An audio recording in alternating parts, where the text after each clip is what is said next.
नमो सिद्धाणं नमो आयरीयाणम् नमो ज्ञायाणम् नमो लोई सपसाहोणम्।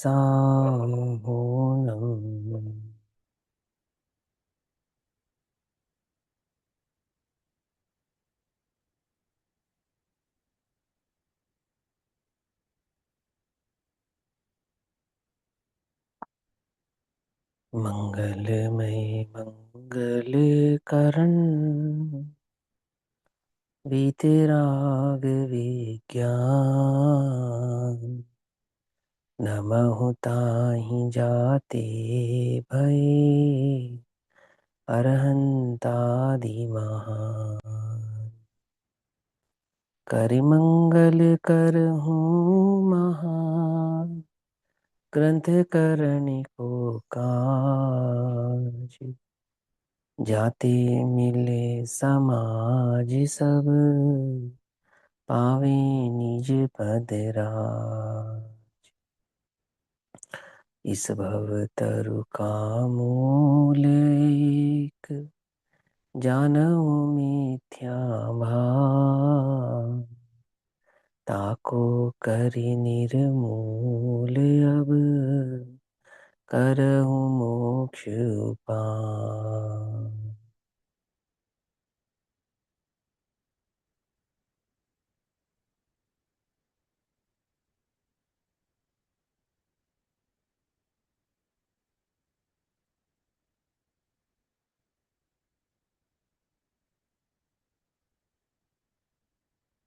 हमारे रात्रिकालीन स्वाध्याय का विषय चल रहा है भागवती स्वरूप पूज्य बहन श्री के प्रवचनों के आधार से लिए गए प्रवचनांशों पर आधारित बहन श्री के वचनामृत। और इन बहन श्री के वचनामृतों पर जो पूज्य गुरुदेव श्री के प्रवचन हुए हैं, ऐसे वचनामृत प्रवचनों पर पूज्य गुरुदेव श्री का प्रवचन क्रमांक 21 और बहन श्री का वचनामृत क्रमांक 70 के आधार से हम सभी स्वाध्याय कर रहे हैं। पेज नंबर है 178, 180, 180 नंबर का पेज न है और वचनामृत क्रमांक 70 है। आगे कहते हैं, भाव चल रहा है सब कुछ आत्मा में है, कुछ भी बाहर नहीं है। पुत्र मर जाए तो कहते हैं कि उसके बिना यह महल और मकान सोने सोने लगते हैं। अपना कोई परिचित मर जाता है, पुत्र मर जाता है जिससे राग का संबंध होता है, उसका संयोग नहीं रहता है, तो ऐसा लगता है जैसे मानो जीवन ही नहीं रहा।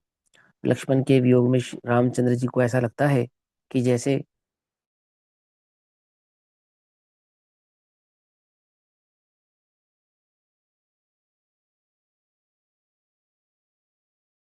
दृष्टि को तो ऐसे ही लगता है। राग का जो भाव है, जिनके साथ राग है, राग के संबंधों का अभाव होने पर उसे ऐसा लगता है मानो कुछ भी बचा नहीं है, सब शमशान जैसा दिखाई देता है। उसी प्रकार यहाँ कहते हैं कि तेरे आत्मा बिना सब वस्तुएं शमशानवत लगती हैं।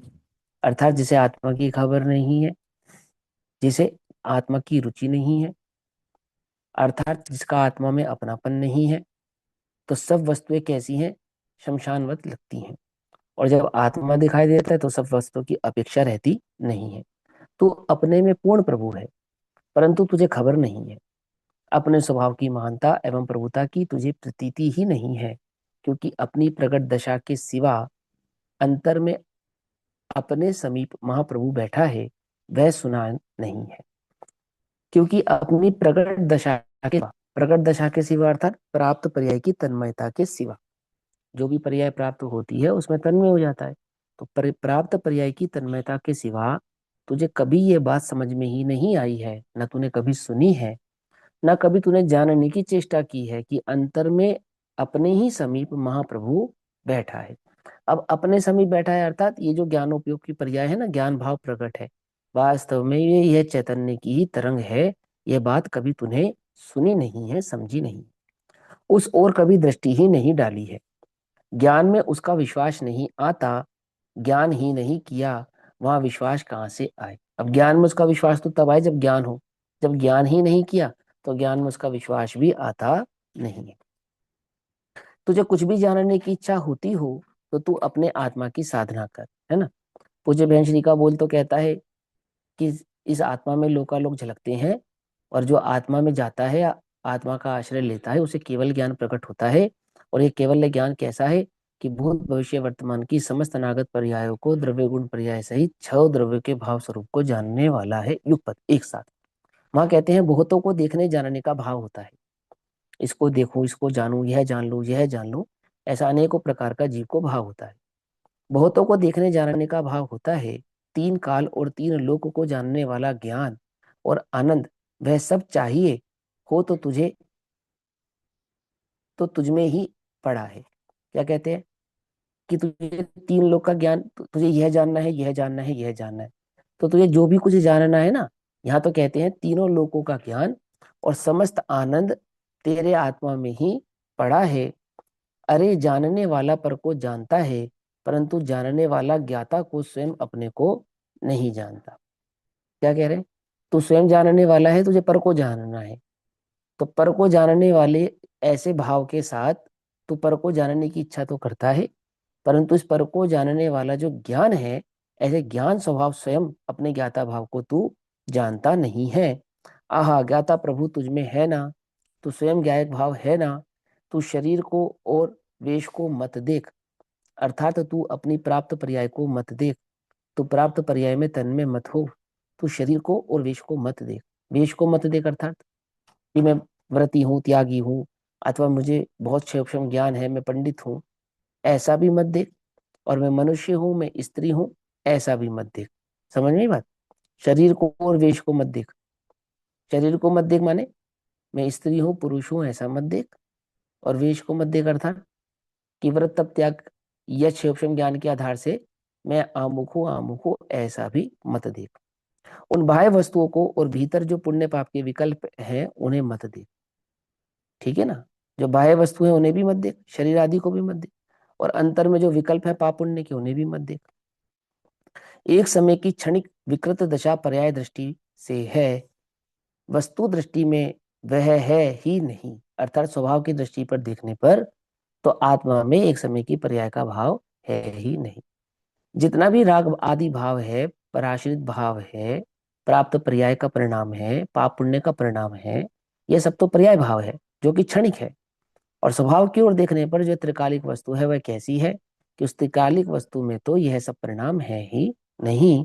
यदि तुझे ज्ञान की, आनंद की, श्रद्धा की और वीर पुरुषार्थ की आवश्यकता हो तो वे सब तुझ में ही भरे। ज्ञान कहीं बाहर से लाने की आवश्यकता नहीं है, आनंद कहीं बाहर से नहीं आने वाला, श्रद्धा कहीं बाहर से नहीं आने वाली, और शक्ति भी कहीं बाहर से आने वाली नहीं है। वह सब तो तुझ में ही भरा है। अपने आत्मा की साधना कर, अर्थात अपने आत्मा की ओर देख, अपने उपयोग को अपने स्वभाव के सन्मुख लेकर आ। आहा, ऐसी बातें और ऐसा उपदेश है। कोई कहता है दया पालो, व्रत धारण करो, उपवास करो, तो आत्मा समझ में आएगा। हम्म? क्या कहता है? कोई कहता है व्रत तप त्याग उपवास संयम आदि धारण करने से आत्मा समझ में आता है। उप अर्थात समीप, और वास माने निवास करना, अर्थात जिसके समीप निवास करना हो उस आत्मा के स्वरूप की तो खबर नहीं है ना? अभी पूज्य गुरुदेव श्री का जो ध्यान के संदर्भ में प्रवचन आया है उसमें भी पूज्य गुरुदेव श्री ने यही बात समझाई है ना। तुझे आत्मा में वास करना है, तुझे आत्मा का ध्यान करना है, तुझे आत्मा के समीप बैठना है कि हाँ, आत्मा में अपने उपयोग को स्थिर करना है, आत्मा की दृष्टि करनी है कि हाँ। तो तुझे आत्मा की स्वरूप की खबर है कि हाँ मुझे मालूम है आत्मा ज्ञाता है कि नहीं? ऐसा नहीं। ऐसा नहीं तो फिर कैसा? वहां जैसा आगम में वस्तु का स्वरूप, अपने चैतन्य का स्वरूप बतलाया है श्री गुरु के मुख से, आगम के आधार से, पहले भली प्रकार से उस चैतन्य का निर्णय कर। ठीक है ना? भली प्रकार से तेरा जो धारणा ज्ञान है ना, याददाश्त जिसको तुम कहते हो, हम्म, वहां भली प्रकार से वह बात आनी चाहिए। क्या आनी चाहिए? क्या तो चैतन्य है, क्या तो उस चैतन्य का लक्षण है, उसमें तीनों प्रकार के निर्दोषपने के साथ अव्याप्ति, अतिव्याप्ति और असंभवपना, ऐसे तीनों प्रकार के दोषों से रहित निर्दोष चैतन्य का ज्ञान भली प्रकार से तू कर। ठीक? उस आत्मा को द्रव्यात्मक, गुणात्मक और पर्यायात्मक भाव से भली प्रकार से समझ। ठीक? तो क्या कहते हैं? उसे आत्मा के स्वरूप की तो खबर ही नहीं है। अब जिसकी श्रद्धा में ही ये बैठा हो कि शरीर की क्रिया से आत्मा प्राप्त हो जाएगा, जिसकी श्रद्धा में ही ये बैठा हो कि व्रत से, उपवास से, संयम से, तप से, त्याग से आत्मा प्राप्त हो जाएगा, तो उसे वह चैतन्य की समीपता प्राप्त कैसे होगी? है ना? तो ऐसा कहकर उसे पांच इंद्रिय के विषय कषायों का प्रोत्साहन नहीं कह रहे हैं, भोगानंद सो ब्रह्मानंद नहीं कह रहे हैं। तो क्या कह रहे हैं? यहाँ कह रहे हैं कि आत्मा का स्वरूप समझे बिना आत्मा में अपने उपयोगों को स्थिर नहीं किया जा सकता, ये कह रहे हैं। यह नहीं कह रहे हैं कि संयम मत पाल, ये कह रहे हैं कि संयम पालने से आत्मा की प्राप्ति नहीं होती है। बाहरी आचरण पे दृष्टि करने से आत्मा की प्राप्ति नहीं होती। उपयोग को बाहर से हटा कि मैं इंद्रियों पे संयम पालूंगा, देखो इंद्रियों का संयम पालने पर दृष्टि तो इंद्रियों पे ही रही ना। यहाँ तो कहते इंद्रियों से दृष्टि हटे और चैतन्य पे दृष्टि आवे, ऐसा कहते हैं। ठीक है ना? समझ में आई बात? तो क्या कहते हैं, उस आत्मा के स्वरूप की तो खबर नहीं है, फिर उपवास करेगा कैसे? है ना? तूने संयम पाला लेकिन दृष्टि इंद्रियों पे ही रखी, है ना? तो इंद्रियों से तो दृष्टि हटाई ही नहीं, ये कैसा उपवास है? उपवास का तो अर्थ था कि रसना आदि इंद्रियों से दृष्टि का हट जाना, अर्थात अपने उपयोग का उन पांच इंद्रियों के भावों में प्रवृत्ति नहीं करना। बस तूने सिर्फ इतना किया है कि विषय बदला है। क्या विषय बदला है समझ में आई? जैसे तूने नमक का त्याग किया, तो तूने विषय क्या कर लिया? मीठा कर लिया बस। और मीठे का त्याग किया तो नमक कर लिया, बस इतना ही तो किया। दूध का त्याग किया तो पानी कर लिया, पानी का त्याग करा तो घी कर लिया, घी का त्याग करा तो तेल कर लिया। मैंने सिर्फ विषय ही तो बदला है, इंद्रिय से उपयोग को हटाया तो नहीं। खाने से नहीं खाने पर ले गया, और अनहारी आत्मा उस ओर तो लाया ही नहीं। भोगने से नहीं भोगने पर ले गया, पर भोगातीत आत्मा वहां तो लाया ही नहीं। पकड़ में ही बात नहीं? पकड़ में? देखने से नहीं देखने पर ले गया, पर जानन स्वभाव पर तो लाया ही नहीं, ऐसा कह रहे हैं। तो क्या कहते हैं कि उस आत्मा के स्वरूप की तो खबर नहीं है, फिर उपवास करेगा कैसे? राग और स्वभाव की एकता का जो ताला लगा रखा है, क्या कहा? राग को अपना स्वरूप मानकर उस और राग रूप परिणति को ही आत्मा की परिणति मान रखा है। राग और स्वरूप का पर एक ताला लगा रखा है, एकता का ताला लगा रखा है, माने शुभोपयोग को चैतन्य का परिणाम मान के रखा है, ऐसा। आई बात समझ में? शुभोपयोग वो चैतन्य का ही परिणाम है, चैतन्य की प्राप्ति का उपाय है, आत्मा की प्राप्ति का उपाय है, ऐसा जिसने मानकर रखा है, वह जब तक नहीं खोलेगा तब तक वस्तु स्वरूप के समीप जाकर निवास नहीं कर सकता, अर्थात अपने चैतन्य में निवास को, अपने उपयोग को अपने आत्मा में, अर्थात उस आत्मा के अनुभव को प्राप्त नहीं कर सकता। सब कुछ आत्मा में है, उसका अर्थ क्या? मुमुक्षु भाई एक प्रश्न पूछते हैं कि सब कुछ आत्मा में है, उसका अर्थ क्या? तो कहते हैं ज्ञान एवं आनंद आदि गुण और पवित्रता सब आत्मा में है। देखो तुझे सारा जगत जानना है तो कैसे जानेगा? ज्ञान से जानेगा, तो ज्ञान आत्मा में है। सारे जगत को जानकर तुझे सुख अनुभव होता है कि हाँ वो आनंद गुण भी आत्मा में है। हम्म। और सब कुछ जानना भी चाहता है, आनंदित भी लेना चाहता है, और बंधन भी नहीं चाहता, दुख नहीं भोगना चाहता। तो वह पवित्रता भी किसमें है? कि वे पवित्रता भी आत्मा में है। समझ में बात? समझ में? सब कुछ आत्मा में अर्थ क्या? तो कहते हैं ज्ञान एवं आनंद आदि गुण और पवित्रता सब आत्मा में है, रागादि विभाव उसमें नहीं है। सब कुछ आत्मा में है तो रागादि विभाव भी आत्मा में होगा कि नहीं? वह रागादि विभाव तो आत्मा में नहीं है, पर की दृष्टि करता है तो उत्पन्न होता है, और पर की दृष्टि नहीं करता है, स्वभाव की दृष्टि करता है तो उत्पन्न नहीं होता। माने आत्मा की दृष्टि करने पर राग उत्पन्न नहीं होता। तो हम किस निर्णय पर पहुंचे? किस निर्णय पर पहुंचे? कि राग आत्मा में नहीं है, सीधी सी बात। और आत्मा की दृष्टि करने पर केवल ज्ञान प्रकट होता है, आनंद प्रकट होता है। तो क्या निर्णय आया? कि आत्मा में केवल ज्ञान तो है, आत्मा में आनंद आनंद तो है, वीर आदि भाव तो है, परंतु राग आदि विभाव नहीं है, क्योंकि इस चैतन्य की दृष्टि करने पर विभाव तो प्रकट होता नहीं, अपितु ज्ञान आदि स्वभाव प्रकट होता है। और पर की दृष्टि करने पर विभाव आदि भाव प्रकट होते हैं। तो क्या निर्णय निकाला कि विभाव कहाँ है? कि वो पर में है, तभी तो पर की दृष्टि करने पर प्रकट होते हैं। समझ में बात नहीं, समझ में क्या कहा, है ना। तो क्या कहते हैं, राग आदि जो कि अपने में नहीं है, उनकी अपने अस्तित्व के साथ एकता अनुभवता है, वह अपनी अंतर की ज्ञान आनंद आदि पूंजी को ताला लगा रखा है। अर्थात जो उपयोग में शुभ अशुभ भाव को ही अनुभव करता है, अपितु जो राग आदि परिणामों में ही एकता भाव को धारण करता है, अपितु राग से रहित जिसको चैतन्य की खबर नहीं है, उसने राग को ही आत्मा मान रखा है। माने कषाय की मंदता को, शुभोपयोग को, इसको ही आत्मा मान रखा है, अथवा कषाय की पूर्णता को ही आत्मा मान रखा है। राग आदि परिणाम उत्पन्न होते हैं, उनकी पूर्ति होती है, उसमें मुझे आनंद होता है, या तो यह मान रखा है। और या फिर कषाय आदि मंद होती है, शुभोपयोग का परिणाम होता है, व्रत त्याग होता है, उससे आत्मा की प्राप्ति होती है, ये मान रखा है। परंतु शुभ और अशुभ दोनों ही परिणामों से भिन्न आत्मा एक चैतन्य ज्ञायक भाव है, ऐसा तो उसको खबर ही नहीं है, ऐसा कहते हैं। ठीक। तो ज्ञान आनंदी पूंजी को ताला लगा रखा है। अंतर में आनंद आदि अनंत शक्तियों का स्वामी चैतन्य रतन तू स्वयं ही है। सुख के साधन क्या क्या बना रखे थे, या तो विषयों की प्राप्ति और या फिर विषयों का त्याग। दो साधन बनाए थे ना कि मुझे सुख होगा, कैसे होगा, शुभ कर्म कमाऊं सुख होगा।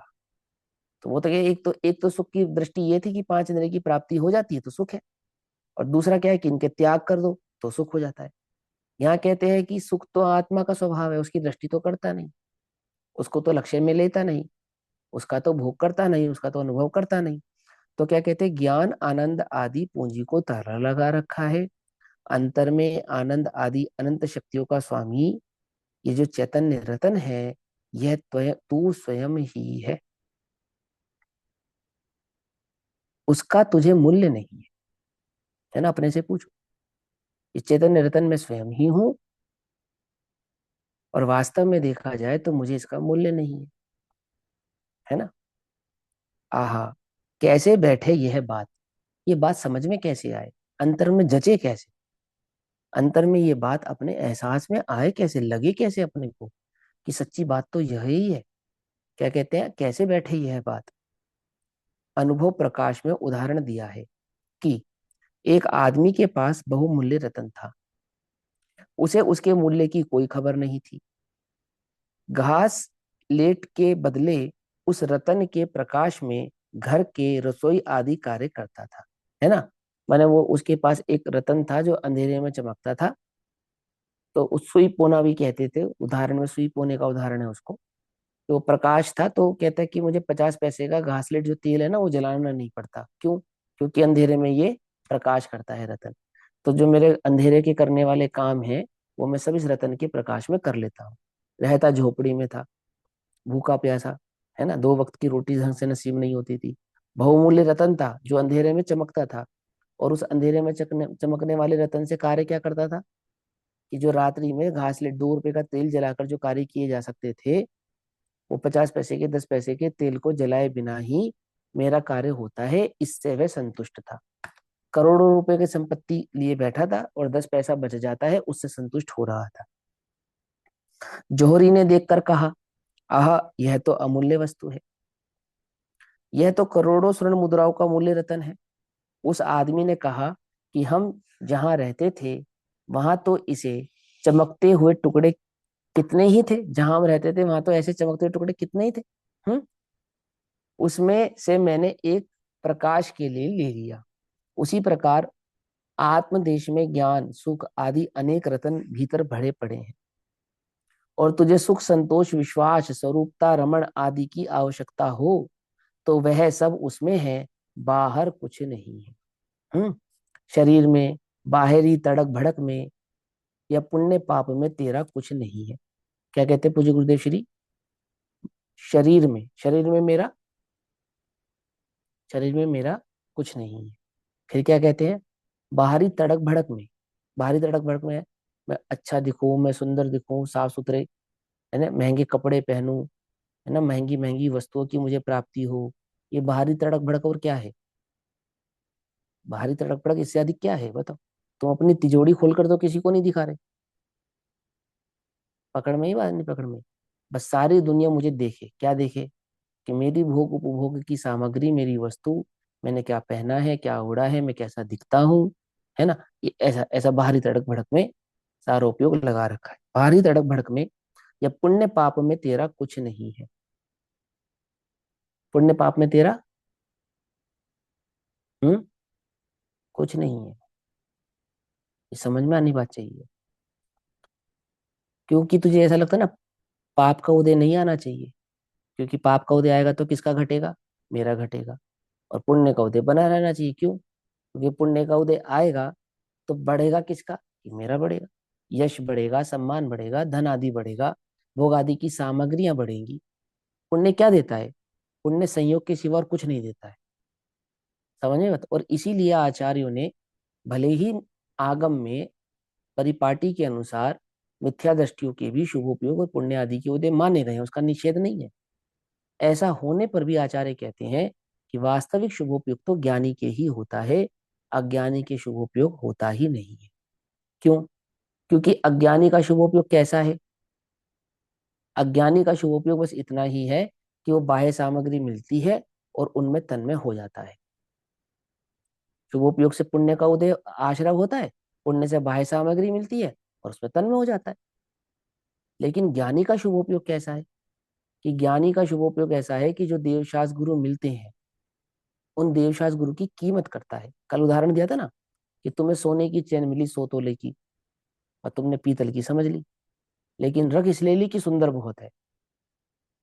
रख इसलिए ली और तुम उसी में संतुष्ट हो कि बहुत सुंदर है। ऐसे ही पुण्य के उदय से देवशास्त्र गुरु तो मिल गए, पर वीतरागता की खबर ही नहीं, रत्नत्रय के मार्ग की खबर ही नहीं, मालूम ही नहीं कि सच्चे देव जो मुझे प्राप्त हुए इनका स्वरूप क्या है, ये मुझे भवसागर से पार लगा सकते हैं। हम तो क्या चाह रहे हैं कि आप तो भैया एक 10-20 लाख रुपए की गाड़ी दिलवा दो, बहुत है क्या? हम तो इसमें ही संतुष्ट हैं। वो कह रहे हैं कि हम तुझे भवसागर से पार लगा सकते हैं, रत्नत्रय के 3 रत्न दे सकते हैं, अनंत रत्नों का भंडार तू स्वयं है, उसकी तुझे खबर करा रहे हैं। और वो क्या चाहता है कि मेरी ये जो पर्याय मुझे प्राप्त हुई है, इसी में मुझे ये कूड़ा करकट प्राप्त हो जाए तो मेरा ये जीवन सार्थक हो जाए। तो बोलते हैं, अज्ञानी का शुभोपयोग कोई शुभोपयोग है? हम तो उसे शुभोपयोग मानते ही नहीं। वास्तविक शुभोपयोग किसका है? ज्ञानी का। ज्ञानी का शुभोपयोग ही सच्चा शुभोपयोग है। एक एक प्रसंग आया था ना, अम, प्रवचन सार की 157 नंबर की गाथा में एक प्रसंग आया था, जिसमें पूज्य गुरुदेव श्री ने 156 नंबर की गाथा शुभोपयोग की गाथा है, शुभोपयोग किसको कहना। तो वहां शुभोपयोग में बताया उन्होंने कि देव शास्त्र गुरु अनगार, गुरु को अनगार, तो देव शास्त्र गुरु की भक्ति और जीवों की करुणा, इसको शुभोपयोग कहा, है ना। वहाँ देव शास्त्र गुरु की जो भक्ति का परिणाम है, उनके प्रति राग का जो परिणाम है, और जीवों की करुणा, इसको शुभोपयोग कहा। और फिर वो शुभोपयोग किसका है? तो 157 नंबर की गाथा में यह बतलाया कि वह शुभोपयोग भी ज्ञानी के है। तो ज्ञानी के शुभोपयोग की बात है। यह इस बात की सिद्धि करने के लिए पूज्य गुरुदेव श्री ने, वहाँ गाथा में एक शब्द आता है विशिष्ट क्षयोपशम, है ना। वहां पे एक शब्द आता है विशिष्ट क्षयोपशम। तो वहां पूज्य गुरुदेव श्री ने जब उस पे प्रवचन किया ना, तो उस विशिष्ट क्षयोपशम का अर्थ उन्होंने क्षयोपशम सम्यक दर्शन से किया, है ना। तो क्षयोपशम सम्यक दर्शन से किया, क्यों? क्या ज्ञा उपशमिक सम्यक दर्शन को शुभोपयोग नहीं होता? या छायिक सम्यक दृष्टि को शुभोपयोग नहीं होता? कि होता है। औपशमिक सम्यक दृष्टि के भी शुभोपयोग होता है, छायिक सम्यक दृष्टि के भी शुभोपयोग होता है। लेकिन ये सिद्ध करना है, क्या सिद्ध करना है? कि ये जिस शुभोपयोग की हम बात कर रहे हैं, ये शुभोपयोग ज्ञानी का है, अज्ञानी का नहीं। ये सिद्ध करना है। तो ये सिद्धि करने के लिए यहाँ पे छह ऑप्शन लिया। क्यों लिया? क्योंकि वहां छह ऑप्शन में मिथ्यात्व का के 3 टुकड़े हुए ना, तो वहां पे जो सम्यक्त मोहिनी क्रम प्रकृति का उदय हुआ, सम्यक्त मोहिनी क्रम प्रकृति का उदय, तो वहां वहां ये सिद्ध करना है कि मोहिनी परिणाम में भी जो सम्यक्त भाव वाला है, उसके शुभोपयोग की बात है। क्या कहा? कुछ बात समझ में आई नहीं? माने हम कौन से राग की बात कर रहे हैं? हम कौन से राग की बात कर रहे हैं? कि हम सम्यक दृष्टि के राग की बात कर रहे हैं, मिथ्या दृष्टि के राग की बात नहीं कर रहे हैं। ऐसा विशेष भाव समझाने के लिए मालूम, समझ में आती है बात, नहीं समझ में? जब हमने प्रवचन सार की कक्षा शुरू की थी, शुरू शुरू में ज्ञान तत्व प्रज्ञापन चल रहा था, तो चार चौथी पांचवी या शायद सातवीं गाथा तक ही हम पहुंचे थे। तो वहां एक प्रसंग आता है तारतम्यता का। तो वहां उन्होंने, आचार्य देव कहते हैं कि पहले गुण स्थान से तीसरे गुण स्थान तक घटता हुआ अशुभोपयोग होता है ना। और चौथे गुण स्थान से छठे गुण स्थान तक बढ़ता हुआ शुभोपयोग होता है। और सातवें गुण स्थान से ऊपर के गुण स्थानों में बढ़ता हुआ शुद्धोपयोग होता है, ये तारतम्य। तो मेरे पास एक भाई का फोन आया, उन्होंने मुझसे कहा कि भैया आपने कहा है कि अज्ञानी के शुभोपयोग होता ही नहीं, है ना। और ये बात तो बिल्कुल गलत है, अज्ञानी के शुभोपयोग नहीं होता। कैसे गलत है? कि आगम में तो स्पष्ट ही है, अज्ञानी को, मिथ्या दृष्टि को, अभव्य जीव को भी ग्रेविक प्राप्त होता है या नहीं होता है? हम्म, कि हाँ होता है। तो मिथ्या दृष्टि जीव को जो ग्रेविक प्राप्त होता है, तो वो क्या अशुभोपयोग के बल पे प्राप्त होता है? शुभोपयोग के तो बल पे प्राप्त होता है ना। तो आप कैसे कह सकते हो कि अज्ञानी के शुभोपयोग होता ही नहीं, है ना। समझने की बात नहीं समझी? अब उन्हें एक बात कैसे समझाएं कि प्रवचन सार की शैली में अज्ञानी के शुभोपयोग को शुभोपयोग कहा ही नहीं है। तो ऐसा छल ना ग्रहण करे, इसके लिए वहां 157 नंबर की गाथा में ज्ञानी का ही शुभोपयोग है बतलाने के लिए उस विशिष्ट छह उपशम का अर्थ छह उपशम सम्यक दर्शन से पूज्य गुरुदेव श्री ने किया अपने प्रवचनों में। बात समझ में आती नहीं समझ में आती? हम्म।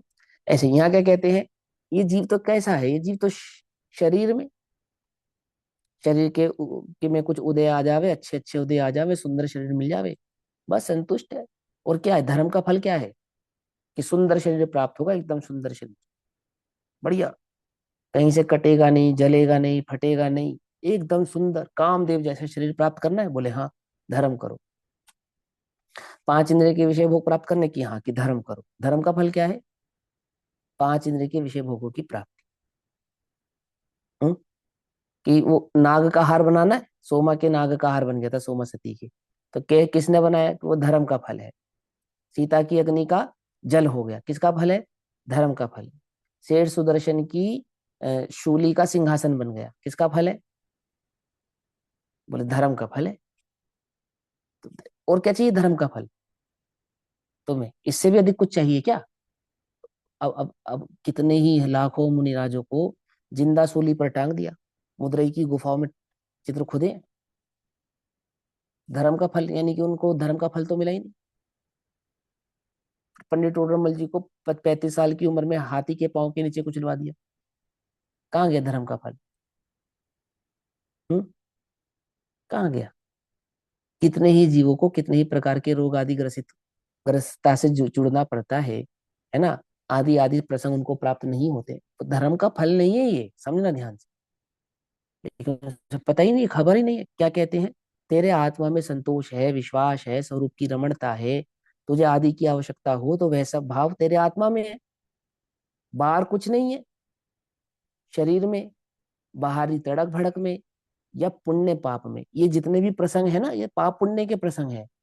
अग्नि का जल बन जाना, जल का अग्नि बन जाना, शूली का सिंहासन बन जाना, नाग का हार बन जाना, ये तो पाप पुण्य के प्रसंग है, कोई धर्म के प्रसंग थोड़े ही है।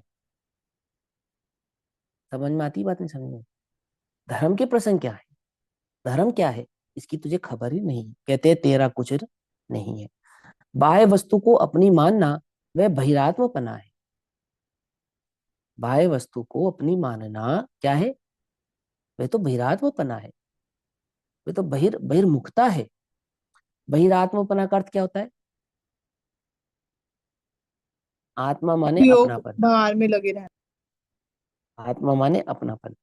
तो अपनापन बाहर में माने, उसका मतलब हो गया बहिरात्मपना, समझे।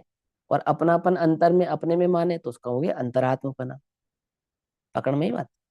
आत्मा का अर्थ होता है अपना, मैं, मेरे से उत्पन्न पुत्र को कहेंगे आत्मज, और मेरे से उत्पन्न हुई पुत्री को कहेंगे आत्मजा।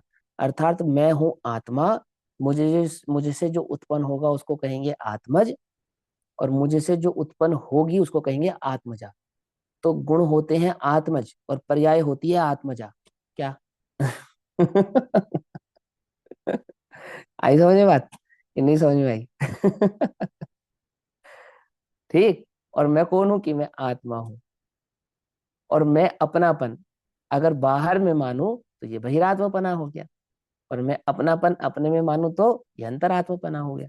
तो वह जो अपनापन बाहर में मानता है, ऐसा वह बहिरात्मपना है। ठीक। अंतर की आत्म वस्तु को अपनी माने, वह अंतरात्मा है। ठीक। अंतर में मैं आत्मा हूं, अपने ज्ञान दर्शन आदि वैभव को अपना माने, उसमें अपनापन करे, अपने अपने अनंत ज्ञान दर्शन वैभव आदि का भोग करे, ऐसा अपनापन अपने में माने, सो वह अंतरात्मपना है। ऐसा स्वयं अंतर में गुण रत्नों से भरपूर वस्तु है, ऐसा उसके ज्ञान में ना आए। ज्ञान में ना आए मतलब धारणा में ना आए पहला, और धारणा से उपयोग में तदाद में ना हो, ऐसा। क्या कहा? पकड़ में आती बात नहीं पकड़ में आती? पाप और पुण्य के उदयों में किसको भूल जाते हो? हम्म? आत्मा को भूल जाते हो। और कोई याद कराए तो उसे क्या कहते हो? कि हमें मत बताओ, हमें पता है? हमें मत सिखाओ, हमें मत सिखाओ। हम कहते हैं जो तुझे पता है उसमें अपने उपयोग को तदमय कर, तदाद में कर। और तू क्या कहता है कि नहीं, मैं तो अपना उपयोग कहाँ तदाद में करूंगा? ये क्रोध के प्रसंग में करूंगा, मान के प्रसंग में करूंगा, माया के प्रसंग में करूंगा, पांच इंद्रिय के विषय कषाय के प्रसंग में करूंगा। मैं आत्मा हूं तो मुझे मत बताओ, मुझे तो पता है। अरे प्रभु, तुझे पता है तो तू दुखी काहे को हो रहा है? यदि तुझे पता है तू आत्मा है, तो तू दुखी क्यों हो रहा है? बना भिखारी निपट अजान। ये कैसा पता है? कुछ बात समझ में आई नहीं? समझ में आती है? अरे तुझे तुझे तुझे तेरे चैतन्य प्रभुता की खबर नहीं? क्या हमें तो खबर है। तो खबर है तो दुखी क्यों होता है? आती है बात समझ में नहीं आती? है ना? लोक में कई बार हम ऐसा व्यंग करते हैं ना, कि कोई डॉक्टर कहे कि भैया कुछ नहीं, बस बीमार है। अरे भाई साहब, डॉक्टर भी बीमार है, ऐसा ऐसा व्यंग करते नहीं करते? सेठ जी कहे कि कुछ नहीं, बस थोड़ी दिक्कत है। अरे आप तो सेठ हैं, आपको क्या दिक्कत है? ऐसा ऐसा कहते नहीं कहते? लोक में क्या कहते हैं? सेठ यदि कहे कि पैसे की परेशानी है, तो लोग पूछते हैं, अरे सेठ जी, तुम्हें पैसे की परेशानी कब से हो गई? डॉक्टर कब से बीमार होने लगे? ऐसा ऐसा कहते नहीं कहते? ऐसे ही यहाँ कहते हैं, अरे तू तो चैतन्य है, तू क्यों दुखी होता है? आती है वह समझ में नहीं आती? कि हमें खबर है कि हम चैतन्य है, लेकिन तुम हमें मत बताओ कि हम चैतन्य हैं। तो क्या बताए तुम्हें? क्या बताया तुझे? क्या खबर करा? सच्चे हितैषी को तो क्या मानता है? दुश्मन मानता है, द्वेषी मानता है। तो हमें मत सिखाओ। अरे तुम्हें हम कौन भैया, तुम्हें सिखा नहीं रहे हैं, तो तुम्हें ज्ञात करा रहे हैं।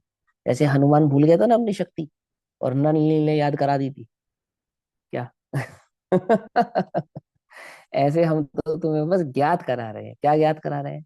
अरे प्रभु, तू भगवान है, ऐसा।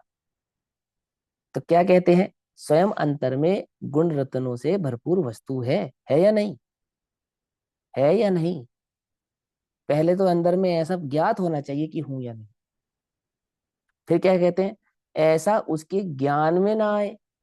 तो ज्ञान में ना आए माने, एक तो धारणा में ना हो, पता ही ना हो, ज्ञान में पता ही ना हो। एक बात तो ये, लेकिन मैं इसमें एक विशेष बात कह रहा हूं, कि धारणा में है तो धारणा से उस उपयोग का जुड़ना चाहिए, जुड़ान होना चाहिए। है ना? किसी ने तुमसे कहा, रे तुम तो बहुत ज्ञानी हो, ऐसा ऐसा कहा। क्या भैया, क्या बात है, बहुत बढ़िया, हमने तो आज तक नहीं सुना इतना बढ़िया पढ़ाते हो आप, ऐसा ऐसा किसी ने कहा। अब ये बात मेरे कहाँ चली गई? धारणा में चली गई। अब मेरा उपयोग उस धारणा से कब तक जुड़ा हुआ है? मैं मजा ले रहा हूँ, अकेले बैठ के भी मजा ले रहा हूँ उसका। हाँ, मेरे बारे में आमुक ने ऐसा कहा, ऐसा। अब कोई और नहीं कह रहा, उसने एक बार कही, वो एक बार में कहाँ चली गई? धारणा में। अब ये उपयोग क्या कर रहा है उस धारणा से जुड़कर? क्या कर रहा है? उसका मजा ले रहा है। ऐसा कहा मेरे बारे में, ऐसा कहा मेरे बारे में, ऐसा कहा, ऐसा। और मिल क्या रहा है बदले में? इसके बदले आनंद ले रहा है। आनंद ले रहा है ना, नरक की ओर जा रहा है। समझे? नरक की ओर जा रहा है। और यही मैं चैतन्य हूँ, और सारे पराश्रित भाव से छूट जावे, और ये जो वर्तमान उपयोग है, ये अंतर के धारणा में आत्मा हूं ऐसे भाव से जुड़ जावे, तब केवल ज्ञान को प्रकटाने का कार्य हो रहा है, अनंत आनंद को प्रकट करने का कार्य कर रहा है। तदाद में होना कैसे होता है मालूम है ना, सिखा रहा हूं मैं तुम्हें तदाद में कैसे होता है। धारणा के ज्ञान से उपयोग को तदाद में कैसे करते हैं। करना तो आता है लेकिन आत्मा के साथ नहीं करता है, ऐसा। तो क्या कहते हैं, ऐसा ज्ञान में आए तब तक अपनी महानता और महिमा नहीं भासती। जब तक तुझे खबर ही ना हो, पता ही ना हो, ज्ञान में आना, इंफॉर्मेटिव ज्ञान में आना ऐसा नहीं, रुचि पूर्वक ज्ञान में आना, वो उससे महानता भाषित होती है। इंफॉर्मेशन से महानता भाषित नहीं होती है। हमारे ज्ञान में कोई इंफॉर्मेशन है और उस इंफॉर्मेशन का हम प्रेजेंट प्रस्तुतिकरण कर रहे हैं अपने ज्ञान में, सिर्फ उस इंफॉर्मेशन को हमने याद किया है, उससे नहीं। किससे? जिसमें अपनापन होता है उससे। सोने की कीमत कितनी है, कि मान के चलो 1.5 लाख रुपए है ना, उससे थोड़ी तुम्हें महिमा आ रही है। लेकिन तुम्हारे पास कितना सोना है, 1.5 लाख रुपए तोला की कीमत वाला सोना तुम्हारे पास कितना है, जब ये अंतर में पता है, उससे महिमा आ रही है। वो अपने पास तो 1 किलो है, अरे 1.5 करोड़ रुपए कीमत हो गई, ऐसा। तो वो सोने की भाव के 1.5 लाख रुपए की महिमा नहीं है, वो 1.5 लाख रुपए का भाव जानकर मेरे पास इतना है उसकी महिमा है। पकड़ में आ रही बात नहीं करूंगी। ऐसे ही चैतन्य कैसा है, कि चैतन्य तो अनंत गुणों की खान है, ओहो मैं चैतन्य हूं, ऐसा। पकड़ में ही बात। वो अनंत गुणों की महिमा जानकर मैं चैतन्य हूं ऐसा अपनापन हो ना, तो वो अनंत गुणों की महिमा से अपनी महिमा भाषित हो। अब अपनापन तो है ही नहीं, अपनी रुचि तो है ही नहीं। अब कितनी महिमा करें उसकी कि तुम्हें महिमा आ जावे। तुम्हारे पास 1 तोला ना हो और 20 लाख रुपए सोने का तोले का भाव हो जावे, तो कितनी महिमा आएगी? कुछ भी नहीं। अपितु और दुख होगा, अरे भैया समय रहते खरीद लिया होता, इनके पिताजी को इतना समझाया था, 100 रुपए पल्ली का सोना था, ऐसा था, हमारे बाप दादाओं ने इतना दिया था, सब बेच दिया, ऐसा कर, ऐसा दुखी और होगा। कुछ समझ में ही बात नहीं समझ। और अपने पास हो तो मजा लेगा, ऐसा है ना। ऐसे ही वो अंतर में ज्ञात हो कि ये चैतन्य मैं हूं, ऐसे हूं के साथ स्वीकार करे तो उसकी महिमा आवे। और खाली इंफॉर्मेशन हो, अच्छा आत्मा ऐसा होता है बस। अपन क्या, अपन तो भैया गरीब आदमी है, हम थोड़ी आत्मा है। तो प्राप्त पर्याय की तो हो रुचि, और आत्मा की इंफॉर्मेशन बहुत हो, उससे नहीं बनती बात। आत्मा की समझ के साथ साथ उस चैतन्य की रुचि हो, उससे महिमा बढ़ती है। ठीक। तो क्या कहते हैं, तब तक अपनी महानता और महिमा नहीं भासती। जब तक उसके स्वरूप की खबर ना हो, उसकी रुचि ना हो, तब तक उसमें महानता भाषित होती नहीं है। पहले ऊपर ऊपर से परंतु महिमा कर की। पहले ऊपर ऊपर से परंतु महिमा कर। पहले ऊपर ऊपर से कर और महिमा तो कर, कि जिसके स्पर्श मात्र से अनंत शक्तियों का अंश व्यक्त हो जाए, ऐसा कोई अद्भुत तत्व मैं हूं। तो कह रहे पहले ऊपर ऊपर से कर। ऊपर ऊपर से कर माने जितना समझ में आता हो उतना समझने का प्रयास कर, जितना जुड़ सकता है उतना जुड़। धीरे धीरे धीरे धीरे अभ्यास करेगा ना। जैसे तुझे भोग बंधन की कथा का अभ्यास है, ऐसे चैतन्य की कथा का अभ्यास करना पड़ता है। कैसे होता है अभ्यास, कि भैया हम 1 घंटा सुबह 1 घंटा शाम अभ्यास करते हैं, तो इतना किया तो शाबाश, पर ऐसा नहीं अभ्यास। समझ में बात नहीं समझ, अभ्यास कैसा होता है कि वो जूझना पड़ता है, उसमें अपने उपयोग को लगाना पड़ता है। वहां अपनापन स्थापित करने के लिए उसका स्वरूप समझकर उसकी भली प्रकार से रुचि की जाती है, आदि आदि भावों से उसका अभ्यास करता है। तो कहते हैं जिसके स्पर्श मात्र से अनंत शक्तियों का अंश व्यक्त हो जाए। अंश, वो जो सम्य दर्शन प्रकट हुआ ना, वो क्या है? अंश है। वो जो आत्मानुभूति प्रकट हुई है वो क्या है? कि वो अंश है। किसका अंश है? केवल ज्ञान का अंश है, अनंत आनंद का अंश है, अनंत शक्तियों का, अनंत सुख का अंश है। ऐसा प्रकट हो जाए, ऐसा कोई अद्भुत तत्व कौन है? कि ऐसा वह अद्भुत तत्व मैं हूं। बाहर तेरे लिए कुछ भी नहीं है। अरे देव शास्त्र गुरु भी तेरे लिए क्या है? बाहर है। कब बाहर है? जब वह वस्तु स्वरूप भली प्रकार से तेरे ज्ञान में व्याप्त हो जावे, तो वे देव शास्त्र गुरु भी सब बाहर ही हैं। पंच परमेष्टि पद अंतर से प्रकट होता है। जो पंच परमेष्टि पद प्रकट होता है वो कहाँ से प्रकट होता है? कहीं बाहर से तो आता नहीं। वह जो मुनिपना प्रकट हुआ है, मुनिपने में जो भावलिंगपना प्रकट हुआ है, आचार्यपना प्रकट हुआ है, द्वादशांग के ज्ञाता रूप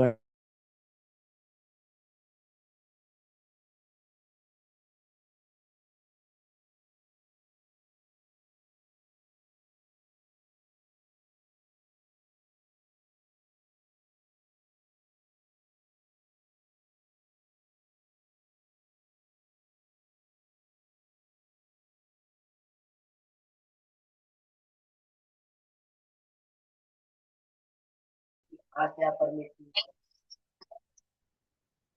ऐसा है, इन कोशिश नहीं करता ये अर्जुन अनंत पना को आवाज अनुभव साफ में। नहीं आ आवाज रही है ठीक नहीं आ आपकी। रही भैया। आवाज ठीक नहीं है। बहुत हल्की सी आवाज आ रही है। आवाज गूंज रही है भैया, गूंज रही है आवाज। नॉर्मल आवाज नहीं आ रही, गूंज रही है आवाज।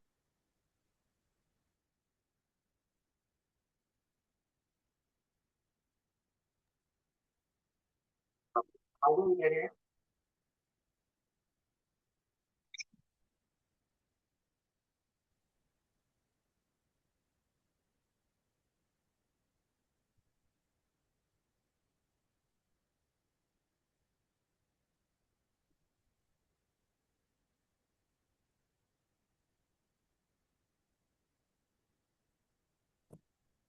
बिल्कुल ही नहीं आ रही, अब बिल्कुल तो ही नहीं आ आवाज रही, ही अब नहीं आ तो रही। आवाज। भैया दोबारा ज्वाइन कर लो।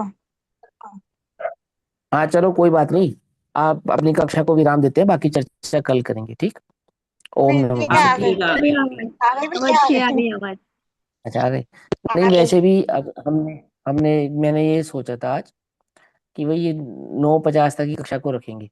क्यों? क्योंकि बहुत लेट हो जाता है ना, और कुछ लोगों को भाई सोना भी है, सुबह उठना भी है, और भी कार्य होते हैं। तो 9:50 तक की कक्षा रखा करेंगे। ये मैं पैराग्राफ पूरा कर देता हूँ। यहाँ कहते हैं कि परमेष्टिपना।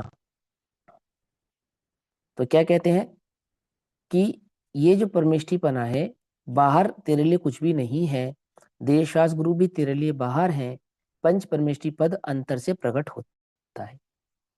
अब ये पंच परमेष्टि पद अंतर से प्रकट होता है अर्थात क्या? तो पंच परमेष्टि पद अंतर से प्रकट होता है, अर्थात किसी ने माला पहनाकर ये घोषणा नहीं की है कि तुम परमेष्टि हो गए। किसी ने बाहर से वो पद तुम्हें नहीं दिया है, इंद्र ने घोषित नहीं किया ये अरिहंत है। अभी तू अपने आत्मा के आश्रय से जो चार घातिया अघातिया कर्मों का अभाव करके, है ना, कषायों का अभाव करके अंतर में जो मुनिपना प्रकट हुआ है, भावलीपना प्रकट हुआ है, अंतर से वो जो गणधरपना प्रकट हुआ है, आचार्य तो प्रकट हुआ है, द्वादशांग के ज्ञान पूर्वक, है ना, अरहंत सिद्धपना प्रकट हुआ है, वह अपने आत्मा के आश्रय से ही प्रकट होता है। कोई बाहर से प्रकट होता हो ऐसा नहीं है। जो पर्याय में प्रकट होता है, ऐसी पूर्ण अनंत शक्तिवान तू स्वयं ही है। क्या कहते हैं? जो पर्याय में प्रकट होता है, पर्याय में क्या क्या प्रकट होता है कि पर्याय में केवल ज्ञान प्रकट होता है, अनंत आनंद प्रकट होता है, अनंत अनंत अनंत गुणों का अनुभव प्रकट होता है, वैभव प्रकट होता है। ऐसा पर्याय में प्रकट होने वाला जो वह पूर्ण अनंत शक्तिवान भाव है, वह तू स्वयं ही है, बाहर कुछ भी नहीं है। ऐसा पूज्य गुरुदेव श्री कहते हैं। बाकी चर्चा हम सब कल करेंगे। तब तक के लिए सभी को जय जिनेन्द्र। ओम नमः सिद्धेभ्यः।